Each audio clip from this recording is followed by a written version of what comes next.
Queridas e queridos estudantes, como vocês estão? Esperamos que todos e todas estejam bem. Eu sou Vitor Vasconcelos e a gente vai falar um pouco hoje sobre a poesia romântica. A gente vai começar a falar sobre a poesia romântica e a gente vai falar sobre a primeira geração da poesia romântica e, ao mesmo tempo, de desdobramentos dessa primeira geração e de alguns discursos hoje que a gente consegue enxergar que colocam em questionamento alguns dos pressupostos dessa primeira geração romântica, né? Essa primeira geração da poesia romântica brasileira, ela é muito marcada por ideias nacionalistas. A gente já viu que uma das tarefas do romantismo brasileiro, patrocinado muitas vezes por Império brasileiro nascente, era justamente trabalhar com a construção de uma ideia de nação.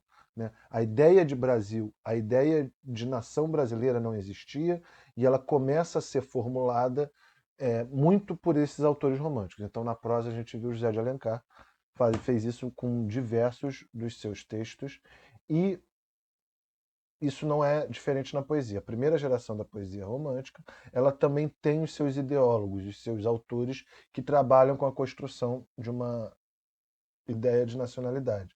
Né? O Gonçalves Dias, que a gente vai ler aqui um texto dele, ele tem muitos poemas e a sua obra toda é marcada pela construção de uma identidade nacional por meio dos seus versos. Tá? Então vamos começar com O Canto do Guerreiro, de Gonçalves Dias. Né? Tem aí no material que eu estou projetando para vocês. Aqui na floresta, dos ventos batida, façanhas em bravos, não geram escravos, que estimem a vida sem guerra e lidar, ouvi-me guerreiros, ouvi meu cantar. Valente na guerra, quem há como eu sou, quem vibra o tacape com mais valentia, quem golpe daria fatais como eu dou. Guerreiros, ouvi-me, quem há como eu sou. Quem guia nos ares a flecha emprumada, ferindo uma presa com tanta certeza, na altura arrojada onde eu a mandar. Guerreiros, ouvi-me, ouvi meu cantar. Quem tantos inimigos em guerra espreou, quem canta seus feitos com mais energia, quem golpes daria fatais como eu dou. Guerreiros, ouvi-me, quem há como eu sou. Na caça ou na lide, quem há que me afronte? A onça raivosa meus passos conhece. O inimigo estremece a ave medrosa. Se esconde no céu quem há mais valente, mais destro do que eu. Se as matas estrujo com os bondes do Boré, mil arcos se encurvam, mil setas lá voam, mil gritos reboam, mil homens de pé. E surge e responde aos sons do Boré. Quem há mais valente, mais forte quem é. Lá vão pelas matas, não fazem ruído, o vento gemendo e as malas tremendo, e o triste carpido de uma ave a cantar. São eles, guerreiros, que faço avançar. E o piaga se urge no seu maracá, a morte lá paira nos ares fechados, campos juncados de mortos são já. Mil homens viveram, mil homens são lá. E então se de novo eu toco o boré, qual fonte que salta de rocha empinada, que vai marulhosa, fremente e queixosa, que a raiva apagada de todo não é. Tal eles se escoam aos sons do boré, guerreiro dizime, tão forte quem é. Então a gente pode, para interpretar esse poema, primeiro entender quem é o sujeito poético desse texto. Né? O sujeito poético desse texto, aquele que fala o eu lírico, o sujeito lírico desse texto é o indígena, né? É um índio. Né? Um índio pensado pelo Gonçalves Dias. Né? E a gente vê a musicalidade desse poema. A musicalidade ela é um tema importante, ela é um elemento importante na poesia do Gonçalves Dias, e ela deixa esse poema muito fácil de ser lido e muito fácil de ser cantado. Né? Ele é muito parecido com o canto. Ele tem versos aí de 5 sílabas métricas, né? Aqui na floresta. Lembrando que a última sílaba, se não é tônica, ela não é cantada. Então a gente tem 5 sílabas tônicas. O verso de 5 sílabas, ele de 5 sílabas métricas. O verso de 5 sílabas ele é conhecido como redondilha menor e ele é uma forma muito utilizada. Foi muito utilizada na Idade Média europeia para falar, para também trazer cantos e de maneira geral, porque ele favorece muito a memorização. Então a gente consegue perceber por essa estrutura do texto do Gonçalves Dias essa melodia que favorece a memorização e que favorece também a musicalidade do texto, né? Um texto muito musical. Não à toa a gente tem aí o canto do guerreiro. A ideia de que esse texto é um canto permeia todo o texto, né? É um canto, então, de um indígena que está na floresta e que está num processo de combate, né? A gente vê aí pelas estrofes, aqui na floresta dos ventos batida, façanhas de bravos não geram escravos, que estimem a vida sem guerra e lidar. Ouvi-me guerreiros, ouvi meu cantar. E então a gente vê um guerreiro indígena que começa a entoar justamente as façanhas desse próprio guerreiro, né? E aí ele vai na segunda estrofe. Valente na guerra quem há como eu sou, quem vibra o tacape com mais valentia, quem golpes daria fatais como eu dou. Guerreiros ouvi-me quem há como eu sou. Então você tem todo um canto de exaltação da figura do indígena, certo? Por que essa figura é muito importante? Porque esse poema do Gonçalves Dias faz parte de um grande cânone brasileiro do romantismo, que é da literatura indianista. Então a gente tem nessa primeira fase da poesia romântica textos como esse do Gonçalves Dias e outros do Gonçalves Dias e outros poetas que são textos bastante fortes nesse aspecto indianista, né? São textos que exaltam um índio, a figura do índio pensado nesses termos românticos como índio, a partir de parâmetros desses poetas, do Gonçalves Dias, do Magalhães e, no caso da prosa do José de Alencar, são textos que pensam nos indígenas a partir dos parâmetros europeus portugueses, mas como essa figura fundamental da nacionalidade brasileira. Então a gente tem a figura basilar, a figura original do brasileiro pensada para essa nação brasileira nascente a partir da independência. Essa figura basilar e fundamental é a figura do indígena, certo? Por isso que a gente tem toda essa literatura indianista que constrói essa imagem do indígena. Mas é muito importante a gente entender que indígena é esse, certo?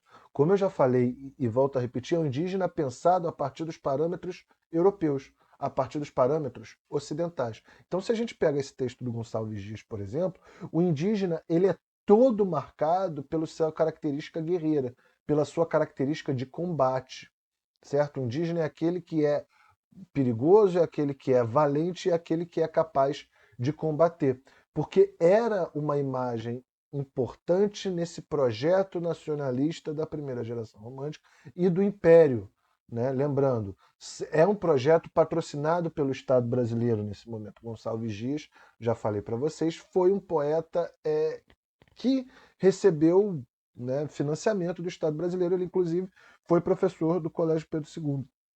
Não sei se vocês conhecem esse colégio, um colégio famoso no Rio de Janeiro. Foi professor do Pedro II. Muito nesse esforço do Império Brasileiro de patrocinar alguns escritores e financiar obras para construir essa imagem de nação brasileira. E essa imagem de nação passava por essa figura fundamental do indígena, pensada a partir dos parâmetros europeus. Então, por exemplo, no Guarani do José de Alencar, o Peri, que é o índio basilar, o índio arquetípico dessa poesia e dessa literatura indianista, esse índio ele é guerreiro, ele é um cavaleiro medieval típico.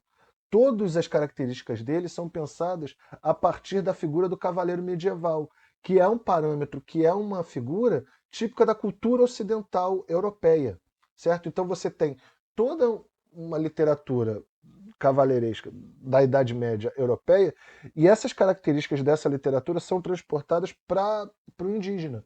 Então esse cavaleiro que é apaixonado por uma mulher, que tem uma relação platônica com essa mulher e que é forte, que é corajoso e que é todo pensado a partir das suas características positivas e não tem defeitos, esse cavaleiro típico da Idade Média, essas características são transportadas para a figura do indígena no caso o Peri, e aqui no canto do Gonçalves Dias você tem simplesmente o indígena visto a partir dos seus cantos em exaltação. A gente percebe também que são cantos que são de um guerreiro super corajoso que enfrenta diversos inimigos, milhares de homens, e que são cantos de um guerreiro indígena muito, muito forte e que deve ser exaltado, certo? Então, esse indígena é visto também a partir de características típicas da cultura ocidental europeia de então. Né? O grande homem, o grande herói da literatura europeia era guerreiro, era forte, era invencível. E essas características da literatura, que é da literatura ocidental, são transportadas e são usadas para construir essa figura do indígena. Por que eu estou chamando a atenção para isso? Porque toda essa figura do indígena, que os europeus e os escritores brasileiros chamavam de índios, toda essa figura do indígena, que é importante para a nacionalidade brasileira, é construída a partir de parâmetros que não são típicos do indígena, certo? São típicos da figura do escritor brasileiro, europeu, ocidental, de toda uma cultura que não pertence ao indígena. Por que eu estou chamando a atenção para isso? Porque às vezes você vai ver lá no final desse material de vocês, você vai ver anexos que trazem, né, a fala dos indígenas de hoje. Não são indígenas, todos eles. A gente tem o Daniel Munducuru nesse livro aqui, O Banquete dos Deuses. A gente tem a fala dele, que é um índio do povo Munducuru, certo? Graduado em filosofia, doutorando em educação na Universidade de São Paulo, ou seja, é um indígena que, né, tem total contato com as suas comunidades, mas ao mesmo tempo tem contato com a sociedade ocidental no ponto de vista típico, né, na sociedade que a gente vive totalmente. A gente tem a fala do Cacá Uerá Jecupé, que é desse livro aqui, A Terra dos Mil Povos, história indígena do Brasil contada por um índio, primeiro texto, certo?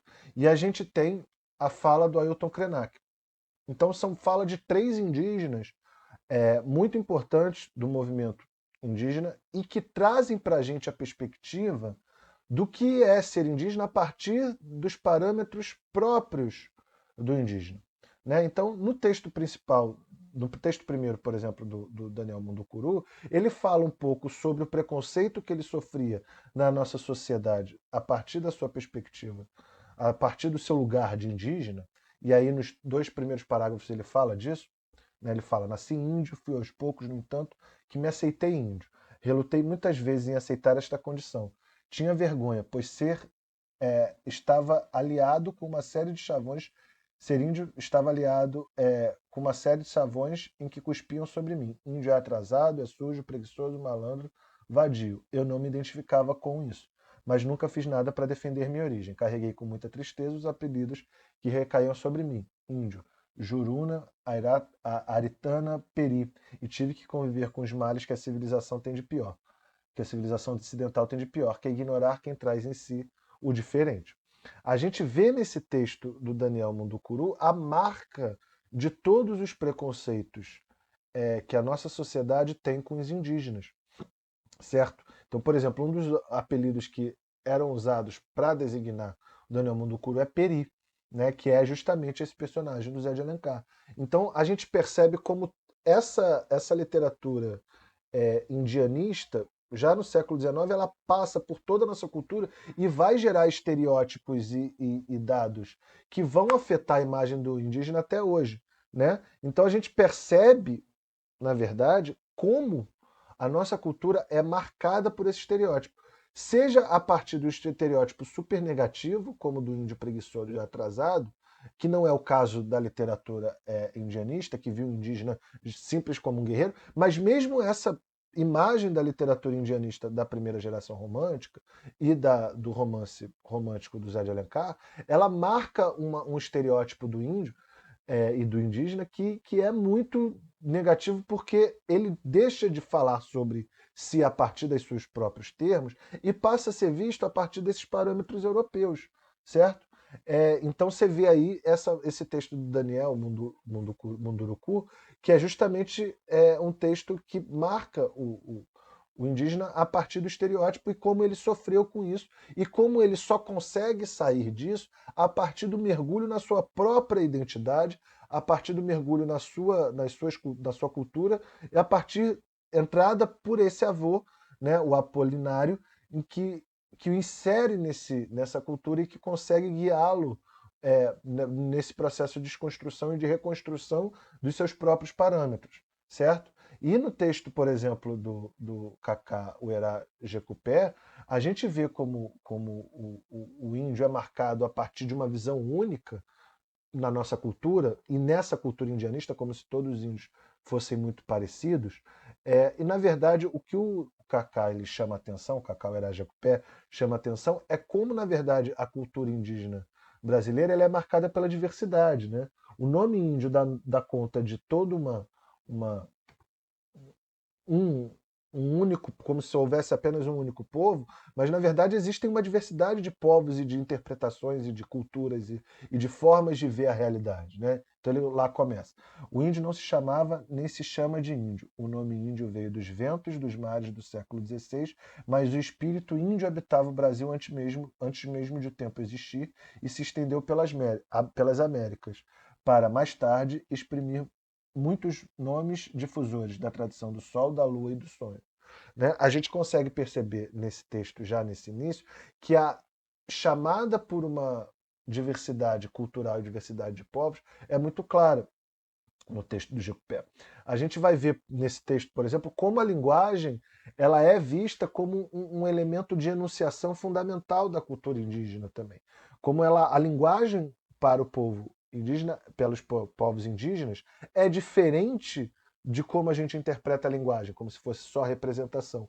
Como a linguagem ela é enunciação e como ela é importante na construção dessa visão de mundo que é muito ampla e muito complexa, certo? E como essa cultura indígena é marcada pela total inserção em comunhão com a natureza de uma forma que a nossa cultura ocidental não consegue perceber de maneira alguma, certo? Não identifica da mesma forma.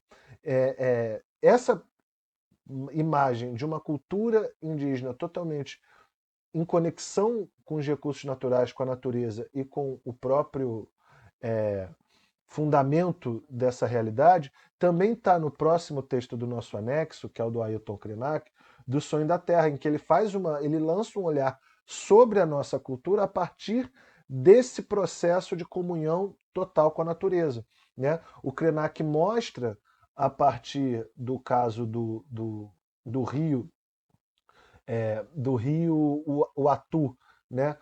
O Rio Doce, que eles chamam de Rio Atu, que foi poluído por dejetos de uma barragem que se rompeu, de como ele usa esse fato para lançar um olhar de como a nossa cultura ela ignora, né, os recursos naturais, usa os recursos naturais simplesmente como mercadoria, enquanto da perspectiva indígena, da perspectiva dos Krenak, que é justamente esse povo do Ailton Krenak, de como, na verdade, esse rio é fundamental na própria existência desse povo, dessas pessoas. Né? Então, a relação com a natureza para o indígena é muito diferente da nossa cultura. Por que eu estou chamando a atenção para isso? Porque se você for no texto, voltar no texto do Gonçalves Dias e voltar lá, por exemplo, um dos elementos para o eu lírico que são usados para chamar a atenção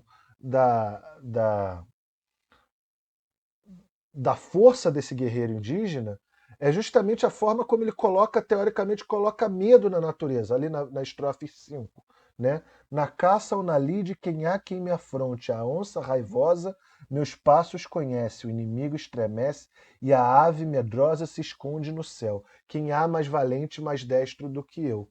Ou seja, a natureza tem medo desse indígena super valente e super guerreiro, certo? É uma imagem de indígena descolada da natureza. Esse indígena ele está ali para afrontar a natureza, para dominar a natureza, para escravizar a natureza. Isso é um parâmetro de guerreiro e de cultura totalmente ocidental, da nossa cultura. A gente vê pelos textos indígenas que a gente notou ali que isso não é que a forma como o indígena se relaciona com a natureza é uma forma muito mais de comunhão. A natureza é um elemento constitutivo das tribos e dos povos indígenas, certo? Então não existe essa relação de tensão e de dominação. Essa relação de dominação é uma relação típica da nossa cultura, certo? Então estou chamando a atenção para isso, para a gente ler esse texto da poesia romântica da primeira fase. Eu acho legal que vocês passem por todo o texto. Então a gente tem o Canção do Exílio, a gente tem aí um quadro para interpretar, a gente tem a Canção do Exílio do Casimiro de Abreu, a gente tem o Juca Pirama, do Gonçalves Dias, que é mais um exemplo dessa literatura indianista. A gente tem, então, uma série de textos aí que são importantes nessa processo de construção da identidade nacional, mas é importante a gente perceber como essa identidade nacional é construída a partir de parâmetros europeus, como essa literatura indianista é construída a partir de parâmetros europeus e como a gente precisa, hoje em dia, desconstruir um pouco desses elementos que estão estruturados na nossa cultura, no nosso imaginário, a partir justamente dessa fala constitutiva dos indígenas. Tá? E aí a gente tem alguns exemplos, tem alguns caminhos aí que vocês podem seguir. Tá bom, galera? Espero que vocês tenham gostado. Leiam o material. Qualquer dúvida, interajam com a gente no fórum, perguntem, mandem e-mail. A gente está aqui para ajudar. Tá bom? Um grande abraço em todos e todas. Valeu!